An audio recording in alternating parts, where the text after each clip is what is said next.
you speak about you have a screening of your latest film. Yes. So can you tell us more about that?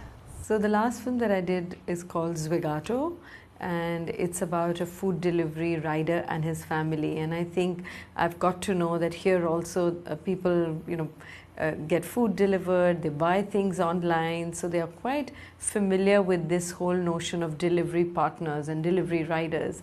So it's a little glimpse into their life. I think stories are universal, even though the context may be Indian. I think there are a lot of things in the film that I'm sure the Chinese people can also relate to. Otherwise we all live in our little silos and we don't know what life is for the other people.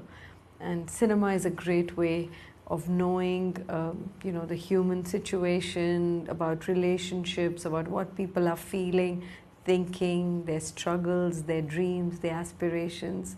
They are all quite similar. It's interesting that you talk about Chinese and Indians have shared many similarities, in terms of our emphasis on family traditions and stuff like that. Right. And the society has gone through, many changes. Yeah.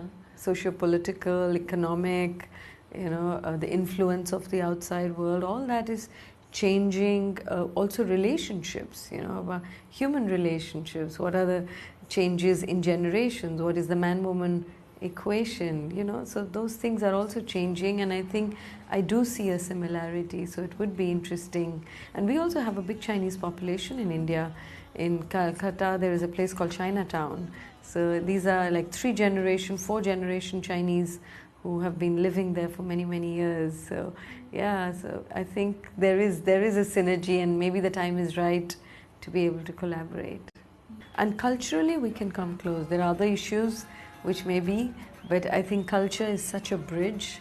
It's more people to people. It's got nothing to do with politics and the big issues, but it's really got to do with the human collaboration and partnerships and friendships. And I think cinema is a good way to foster that. And as someone who wears many hats in the film industry, you're a director, actress, sometimes jury member. And so what kind of advice would you like to give to the younger generation of filmmakers?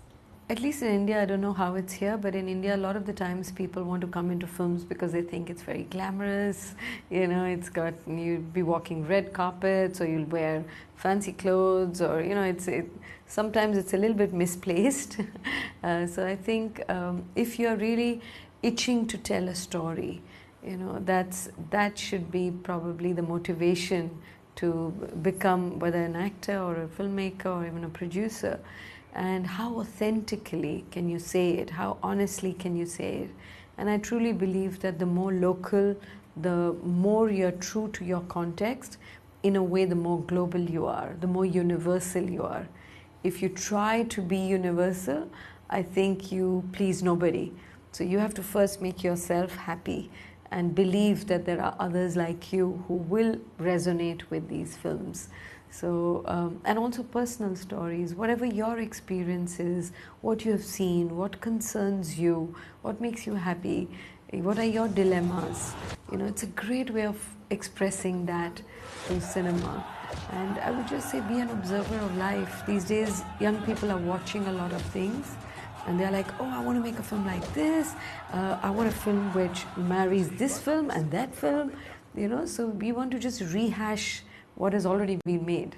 And that's why, but if you want to be really original, I think it's important to be an observer of life, and there are so many stories around us. If we hear them, see them, feel them, we will be able to, I think, tell more authentic stories.